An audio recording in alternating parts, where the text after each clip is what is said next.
Good morning everyone, welcome to exam orbit classes.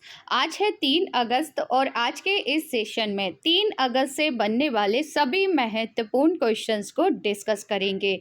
तो सबसे पहले नज़र डालते हैं आज की महत्वपूर्ण सुर्खियों पर। चंबा के मिंजर मेला को मिला अंतर्राष्ट्रीय दर्जा। भारतीय महिला टीम ने लॉन्ग बॉल में पहली बार जीता स्वर्ण पदक। संघई सहयोग संगठन का डायलॉग पार्टनर बना नेपाल। पश्चिम बंगाल की मुख्यमंत्री ममता बनर्जी ने राज्य में 7 नए जिलों की घोषणा। जलवायु परिवर्तन से निपटेगा पंजाब, अंतर्राष्ट्रीय संस्था के साथ किया समझौता। देश में मंकी पॉक्स संक्रमण पर नजर रखने के लिए सरकार ने किया टास्क फोर्स का गठन। सत्येंद्र प्रकाश ने पीआईबी के प्रधान महानिदेशक के रूप में संभाला पदभार। भारत ओमान का संयुक्त सैन्य अभ्यास अल नजा हुआ शुरू। उपराष्ट्रपति एम वेंकैया नायडू ने हैदराबाद में प्रख्यात उड़िया लेखिका प्रतिभा रे को डॉक्टर सी नारायण रेड्डी राष्ट्रीय साहित्य पुरस्कार 2022 से किया सम्मानित। मुंबई में हुआ चाहवाहर दिवस सम्मेलन। अब डिस्कस कर लेते हैं फ्रेंड्स कल के सेशन के बारे में। कल हम लोगों ने क्या क्या पढ़ा था, क्विक रिवीजन करेंगे। खबरों में रही लोकतक झील मणिपुर राज्य में है। भारत तिब्बत सीमा पुलिस बल के महानिदेशक का अतिरिक्त प्रभार दिया गया है डॉक्टर सुजोय लाल को। भारत और किस देश के बीच सैनिक अभ्यास बिनबैक्स 2022 हुआ है? वियतनाम के साथ। अंचिता सुली का संबंध किस खेल से है? तो ये वेट लिफ्टर हैं और इन्होंने हाल ही में कॉमनवेल्थ गेम्स में गोल्ड जीत लिया है। किस देश ने मुद्रास्फीति से निपटने के लिए सोने के सिक्के को कानूनी निविदा के रूप में लॉन्च किया है? जिम्बाब्वे ने। दिल्ली पुलिस के नए आयुक्त बन गए हैं संजय अरोड़ा।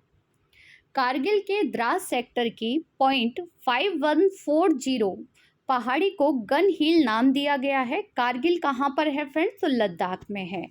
महिला यूरोपीय चैंपियनशिप फुटबॉल प्रतियोगिता का खिताब जीत लिया है इंग्लैंड ने जर्मनी को हराकर। किस देश के राष्ट्रपति भारत की आधिकारिक यात्रा पर हैं? मालदीव के प्रेसिडेंट। ऑनलाइन सरकारी ई टैक्सी सेवा शुरू करने वाला भारत का पहला राज्य होगा केरल। तो फ्रेंड्स ये था कल का करंट अफेयर। अगर आप लोगों को डिटेल से जानना है तो कल की क्लास जरूर देख लीजिएगा। चलिए डिस्कस करते हैं आज के सेशन का फर्स्ट क्वेश्चन। खबरों में रहा मिंजर मेला किस राज्य में है? तो फ्रेंड जो मिंजर मेला है ना, ये चंबा जिले में आयोजित किया जाता है। चंबा कहाँ पर है? तो ये है हिमाचल प्रदेश में। और फ्रेंड्स ये मेला सुर्खियों में क्यों बना हुआ है? क्योंकि हाल ही में इसे अंतर्राष्ट्रीय दर्जा दिया गया है, इसलिए ये सुर्खियों में बना हुआ है। तो हो सकता है आपसे एग्जाम में पूछ लिया जाए कि मिंजर मेले का आयोजन कहाँ किया जाता है। तो आप सभी को याद रखना है हिमाचल प्रदेश में लगता है। अन्य ऑप्शंस के बारे में भी डिस्कस कर लेते हैं। पुष्कर मेला कहाँ पर लगता है फ्रेंड्स? तो याद रखेंगे राजस्थान राज्य में पुष्कर मेला का आयोजन किया जाता है। हाल ही में सुर्खियों में रहा सूरज कुंड मेला कहाँ पर लगा था? हरियाणा में। अगर आपसे पूछ लिया जाए कि बोनालू उत्सव कहाँ पर मनाते हैं फ्रेंड्स, तो याद रखेंगे बोनालू उत्सव का आयोजन किया जाता है तेलंगाना राज्य में। आगे डिस्कस कर लेते हैं इस बात की जानकारी किसने दी थी कि जो मिंजर मेला है इसे अंतर्राष्ट्रीय दर्जा दिया गया है। तो जो वर्तमान में हिमाचल प्रदेश के सीएम है ना जयराम ठाकुर, इनके द्वारा ये जानकारी दी गई थी। फ्रेंड्स ये मिंजर क्या है? तो मक्के के पौधे के पुष्प क्रम को मिंजर कहते हैं। जब मक्के पर फूल खिलते हैं तो मिंजर मेला मनाया जाता है। फ्रेंड्स ये किससे रिलेटेड है? तो मक्का की फसल से रिलेटेड है। ठीक है, याद रखेंगे मिंजर क्या है? तो मक्के के पौधे के पुष्प क्रम को मिंजर कहते हैं। आगे डिस्कस कर लेते हैं प्रमुख मेले जो कि आगामी परीक्षा के पॉइंट ऑफ व्यू से महत्वपूर्ण है। गंगा सागर का मेला, जो गंगा सागर का मेला लगता है ना फ्रेंड्स, इसका आयोजन कहाँ पर किया जाता है? पश्चिम बंगाल में। कुंभ मेला 4 जगहों पर प्रत्येक 12 वर्ष में होता है। 4 जगह कौन कौन सी हैं? प्रयाग, हरिद्वार, उज्जैन और नासिक है। सोनपुर मवेशी मेले का आयोजन किया जाता है बिहार में गंगा और गंडक नदी के मिलन स्थल यानी कि सोनपुर पर हर साल सोनपुर मवेशी मेला लगता है। और साथ ही में याद रखेंगे कि यह एशिया का सबसे बड़ा पशु मेला है जो कि बिहार में लगता है। हेमिस गुप्पा मेले का आयोजन किया जाता है लद्दाख में बौद्ध समुदाय द्वारा। माघ मेला लगता है प्रयागराज में। चंद्रभागा मेला और पुष्कर मेले का आयोजन होता है राजस्थान राज्य में। सूरजकुंड मेला लगता है हरियाणा राज्य में और अंबुबाची का मेला लगता है असम में। असम में एक मंदिर है मां कामाख्या मंदिर, वहीं पर ये अंबुबाची मेले का आयोजन किया जाता है। तो फ्रेंड्स, ये थे भारत के कुछ प्रमुख मेले, तो याद रखिएगा। अगर आप लोग पहली बार चैनल पर विजिट कर रहे हैं तो चैनल को सब्सक्राइब कर लीजिएगा और साथ ही बेल आइकन दबाना बिल्कुल ना भूलें, जिससे आप लोगों को क्लास का नोटिफिकेशन सबसे पहले मिल जाएगा। अगर आप लोगों को क्लास अच्छी लग रही है तो क्लास को ज़्यादा से ज़्यादा शेयर कीजिएगा और लाइक ज़रूर कर लीजिएगा। फ्रेंड्स, आप किसी भी एग्ज़ाम की तैयारी कर रहे हैं तो ये क्लास आप सभी के लिए बहुत ही यूज़फुल रहने वाली है। नेक्स्ट क्वेश्चन डिस्कस करेंगे डिटेल से। संघाई सहयोग संगठन यानी कि एससीओ ने किस देश को डायलॉग पार्टनर का दर्जा दिया है? फ्रेंड्स, आगामी परीक्षा में छपने वाला क्वेश्चन है, याद रखेंगे। तो एससीओ द्वारा डायलॉग पार्टनर का दर्जा दिया गया है नेपाल को। किसे दिया गया है फ्रेंड्स? तो नेपाल को दिया गया है। और ये कहाँ पर निर्णय लिया गया था? तो हाल ही में उज्बेकिस्तान के समरकंद में हुई एससीओ के विदेश मंत्रियों की बैठक में ये निर्णय लिया गया था। ठीक है, आगे डिस्कस कर लेते हैं एससीओ के बारे में, यानी कि संघाई सहयोग कॉरपोरेशन के बारे में। तो फ्रेंड, जो संघाई सहयोग संगठन है ना एससीओ, ये आर्थिक और राजनीतिक और सुरक्षा गठबंधन है जिसकी स्थापना 15 जून 2001 को चीन के संघाई में की गई थी। इसमें कौन कौन से देश शामिल हैं? तो इसमें चाइना है, भारत है, कजाकिस्तान है, किर्गिस्तान है, पाकिस्तान है, रसिया है, तजाकिस्तान है और उज्बेकिस्तान है। कुल 8 देश हैं। अगर आपसे पूछ लिया जाए कि संघाई सहयोग संगठन का 9वां सदस्य देश कौन सा है फ्रेंड्स, तो 9वां सदस्य देश है ईरान। और भारत और पाकिस्तान एससीओ में कब शामिल हुए थे? तो याद रखना है 2017 में भारत और पाकिस्तान ने एससीओ की सदस्यता ग्रहण की थी। मैप में भी आप सभी देख सकते हैं जो एससीओ के सदस्य देश हैं, कलर में आपको दिखाई दे रहे होंगे। आगे डिस्कस कर लेते हैं कि एससीओ यानी कि संघाई सहयोग संगठन जो है ना, इसका जो हेडक्वार्टर है वो बीजिंग यानी कि चीन में है। आतंकवाद के खिलाफ आपसी सहयोग को बढ़ावा देने और क्षेत्रीय शांति के लिए एससीओ के सदस्य देश काम करते हैं। और फिर जो एससीओ है ना, ये जनसंख्या की दृष्टि से दुनिया का सबसे बड़ा और क्षेत्रीय संगठन तथा सबसे बड़ा उपभोक्ताओं वाला बाजार है। याद रखेंगे हेडक्वार्टर कहाँ पर है? तो बीजिंग चीन में है। ठीक है, चलिए आगे डिस्कस कर लेते हैं latest current affair quick revision.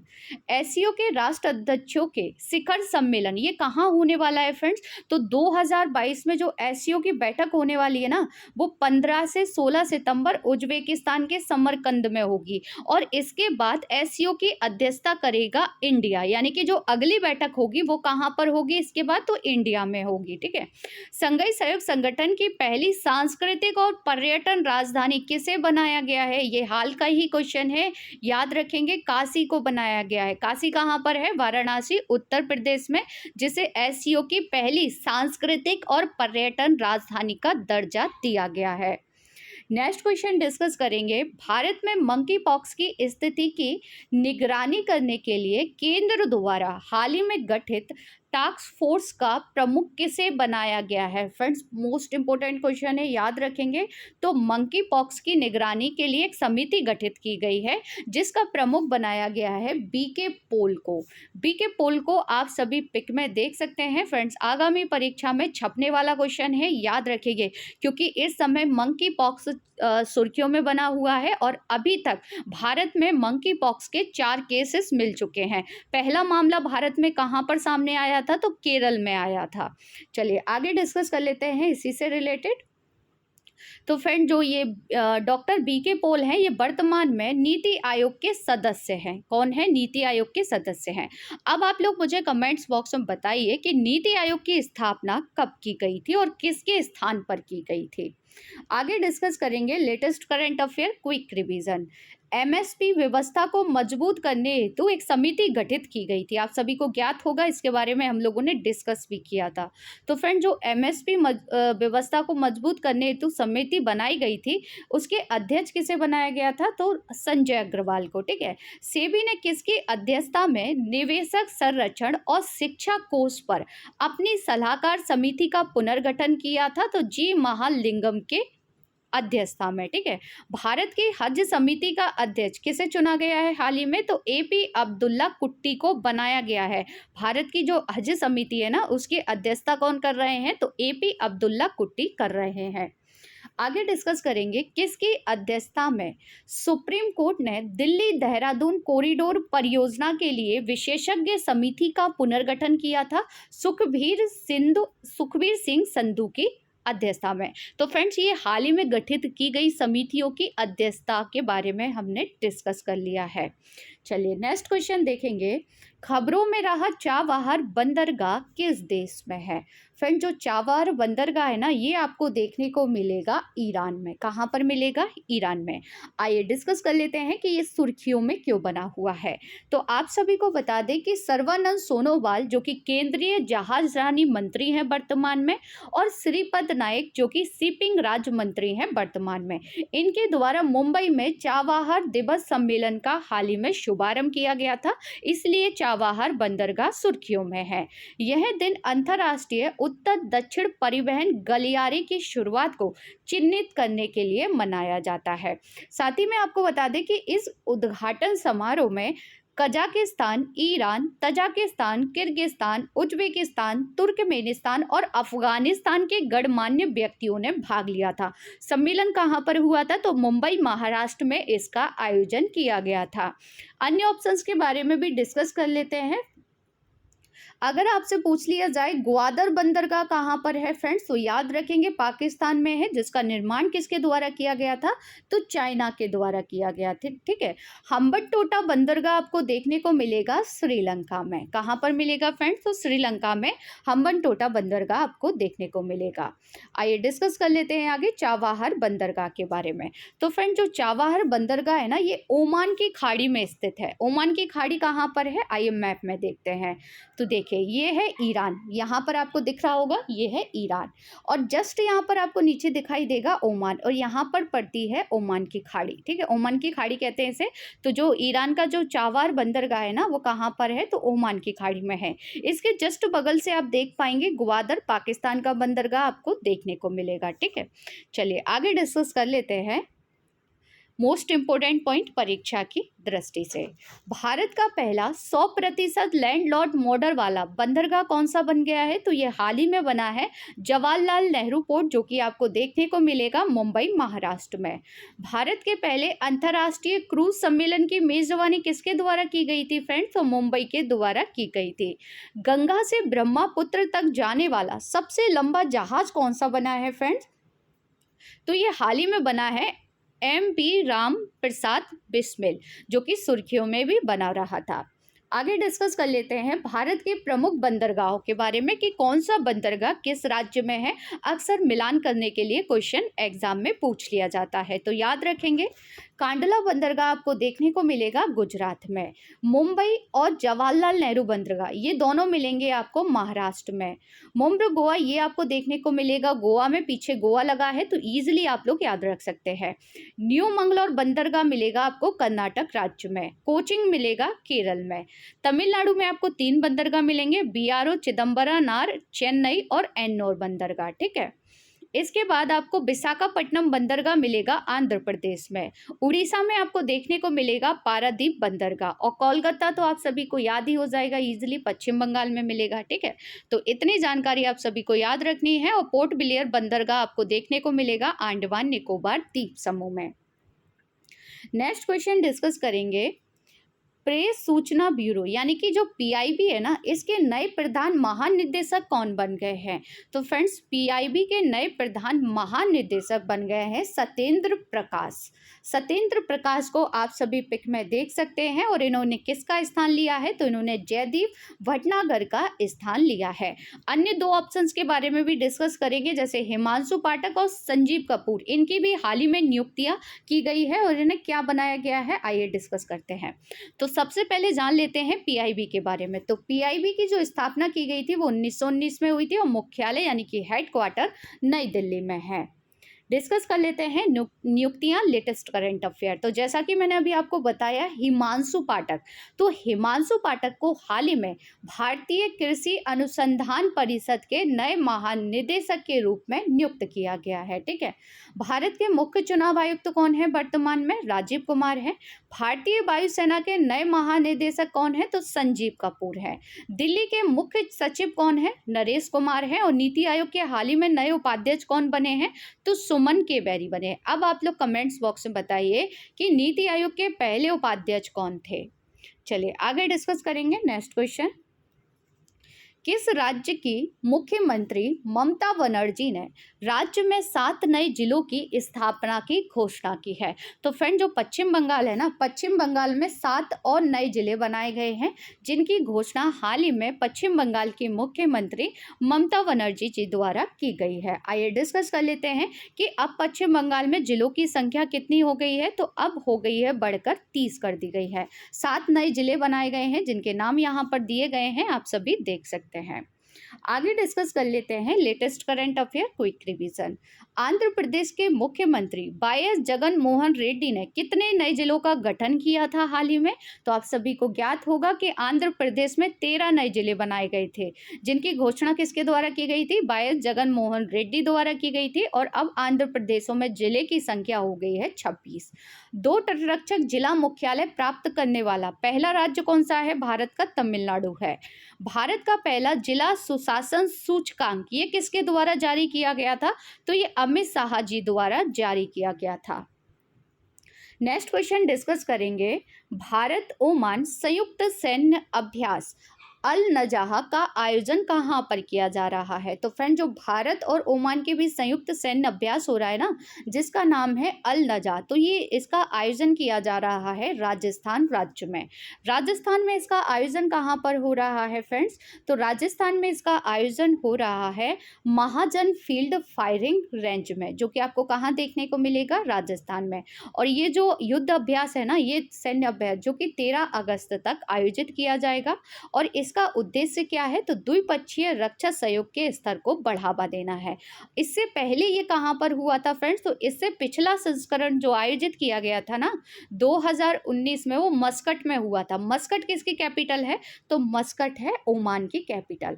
तो मैप में आप सभी ओमान की लोकेशन देख सकते हैं फ्रेंड्स, ये है ओमान। और अभी मैंने आपको बताया ओमान की खाड़ी, गल्फ ऑफ ओमान यहाँ पर आपको देखने को मिलेगी। इसके जस्ट ऊपर आपको ईरान मिलेगा और यहाँ आपको देखने को मिलेगी अरेबियन सी यानी कि अरब सागर आपको। ठीक है, चलिए आगे डिस्कस कर लेते हैं। ओमान की जो करेंसी है वो ओमानी रियाल है और वर्तमान में प्रेसिडेंट है अबूस बिन सईद अल साइद। अगला क्वेश्चन देखते हैं, डॉक्टर सी नारायण रेड्डी राष्ट्रीय साहित्य पुरस्कार 2022 से किसे सम्मानित किया गया है? तो फ्रेंड, जो डॉक्टर सी नारायण रेड्डी साहित्य पुरस्कार है ना, ये दिया गया है प्रतिभा रे को। किसने सम्मानित किया है इन्हें? तो ये पुरस्कार इन्हें दिया गया है उपराष्ट्रपति एम वेंकैया नायडू जी के द्वारा। किस लिए दिया गया है? तो इन्हों उन उपन्यासों के लिए और लघु कथाओं के लिए दिया गया है जिसमें इन्होंने महत्वपूर्ण सामाजिक मुद्दों को उठाया है। किसने उठाया है? प्रतिभा रे को। प्रतिभा रे को सम्मानित किया गया है।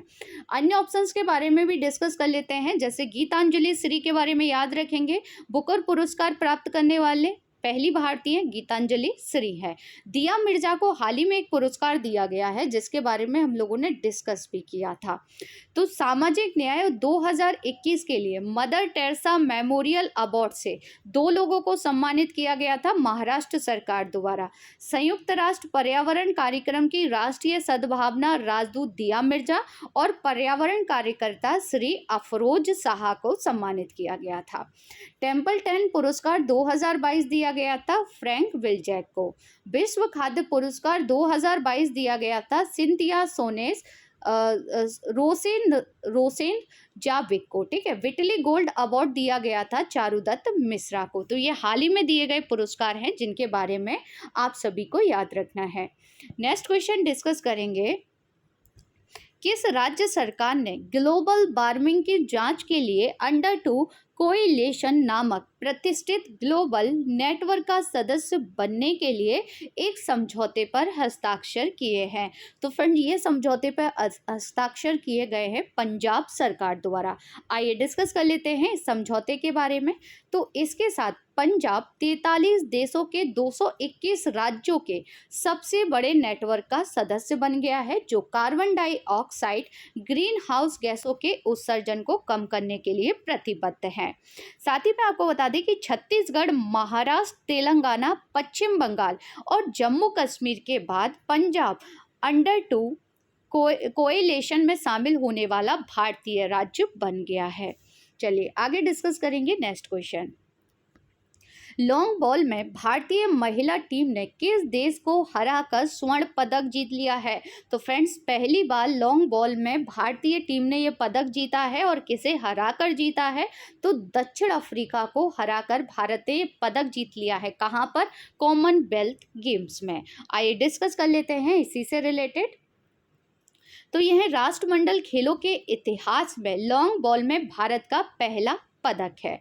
दक्षिण अफ्रीका की राजधानी प्रिटोरिया है और मुद्रा है दक्षिण अफ्रीकी रैंड। मैप में आप सभी दक्षिण अफ्रीका की लोकेशन देख सकते हैं फ्रेंड्स। यहाँ पर एक स्थान बहुत महत्वपूर्ण है, जोहान्सबर्ग। याद रखेंगे, सोने और हीरो की खानों के लिए जाना जाता है जोहान्सबर्ग। अब आप लोग मुझे बताइए कि हाल ही में गुलाबी हीरा कहाँ पर, किस देश में मिला है? गुलाबी हीरा जो खोजा गया था ना, जिसके बारे में हम लोगों ने डिस्कस किया था, इसका आंसर आप सभी मुझे कमेंट्स बॉक्स में देंगे। अब डिस्कस कर लेते हैं top 10 static GK question. Deccan के ताज के नाम से कौन सा मकबरा प्रसिद्ध है? बीबी का मकबरा। दिल्ली सल्तनत में दीवाने ए अर्ज की स्थापना की गई थी बलबन के द्वारा। Santosh trophy, Euro cup, Copa America कब संबंधित हैं? फुटबॉल से। टोक्यो किस द्वीप पर है? हॉन्शू द्वीप पर है। राष्ट्रीय अनुसूचित जाति आयोग की स्थापना के किस अनुच्छेद के अंतर्गत की गई थी? आर्टिकल 338 के तहत। जीव विज्ञान का जनक किसे कहा जाता है? अरस्तु को। फूड पैकेजिंग उद्योग में चिप्स को ऑक्सीकृत होने से रोकने के लिए किस गैस का प्रयोग किया जाता है? नाइट्रोजन का। किस धर्म के भिक्षुओं के लिए चैत्य और विहारों का निर्माण किया गया था? बौद्ध धर्म। आदित्य L1 मिशन का संबंध किससे है? सूर्य के अध्ययन से। सूर्य पर एनर्जी किससे बनती है? नाभिकीय संलयन से। कल की क्लास में आपसे जो क्वेश्चन पूछे गए थे उनके आंसर देख लेते हैं। विश्व की सबसे बड़ी मीठे पानी की मछली किस देश में पाई गई है? तो ये कंबोडिया में खोजी गई थी। ठीक है। जूनतीट फेस्टिवल कहाँ मनाया जाता है? अमेरिका में। कौन सा विटामिन शरीर में कैल्शियम का स्तर बनाने में मदद करता है? Vitamin D. तोरज्ञा महोत्सव किस प्रदेश में मनाया जाता है? अरुणाचल प्रदेश में। अब आप लोगों के लिए कुछ क्वेश्चन हैं जिनके आंसर आप सभी को देने हैं कमेंट्स बॉक्स में। खबरों में रही संयुक्त राष्ट्र राहत एवं कार्य एजेंसी की स्थापना कब हुई? नेक्स्ट क्वेश्चन है, एशियाई विकास बैंक ने किस राज्य में सुरक्षित पेयजल और स्वच्छता परियोजना के लिए 96.3 मिलियन अमेरिकी डॉलर के ऋण को मंजूरी दी है? नेक्स्ट क्वेश्चन है, भारतीय संविधान में संशोधन का प्रस्ताव किस देश के संविधान से लिया गया है? नेक्स्ट क्वेश्चन है, दिल्ली को एनसीटी संविधान के किस संशोधन से बनाया गया? तो फ्रेंड्स, इन सब के आंसर आप सभी को देने हैं कमेंट्स बॉक्स में। आज की क्लास आप लोगों को कैसी लगी कमेंट्स बॉक्स में ज़रूर बताइएगा। साथ ही क्लास को लाइक, शेयर एंड सब्सक्राइब करना ना भूलिएगा। मिलते हैं नेक्स्ट क्लास में, तब तक के लिए थैंक यू सो मच।